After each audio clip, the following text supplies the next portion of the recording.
sa mga ulap. Oras na para bumalik si Jesus sa langit. Nagpunta sila ng kanyang mga alagad sa tuktok ng bundok na malapit sa Jerusalem. Ito ang nais kong gawin ninyo, sabi niya.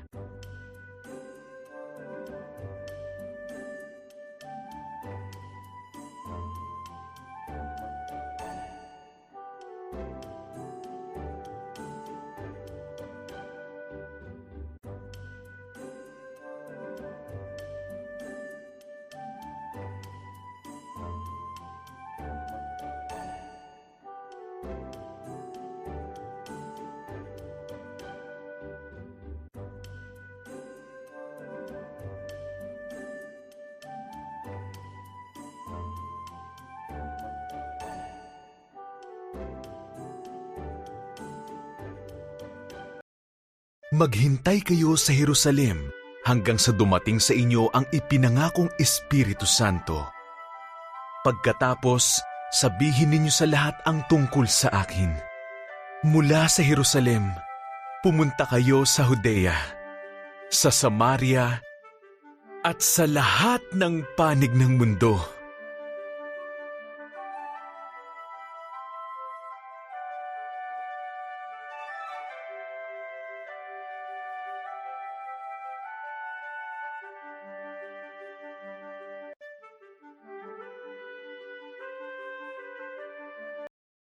Gumawa kayo ng maraming mga alagad.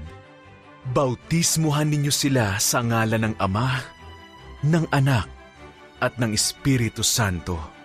Ituro niyo sa kanila ang lahat ng natutunan ninyo mula sa akin.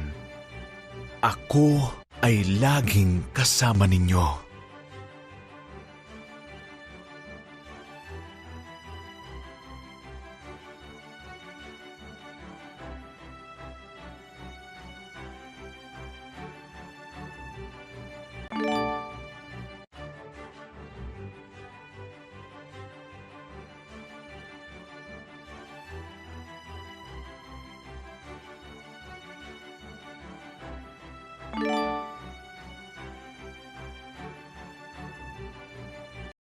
Pagkatapos niyang sabihin ito, si Jesus ay umakyat sa langit hanggang matakpan siya ng ulap. Tiningnan siya ng kanyang mga alagad. Sila ay nakatayo doon habang nakatingin sa kalangitan.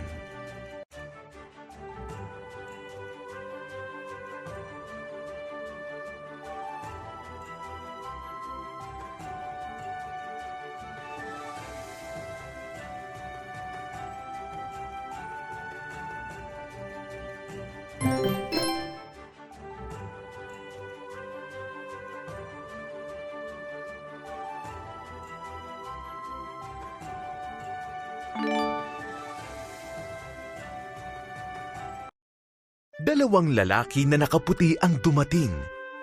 Nasa langit na si Jesus. Paliwanag nila. Babalik siya, katulad ng kanyang paglisan. Kaya sinunod ng mga alagad si Jesus at nagtungo sila ng Jerusalem.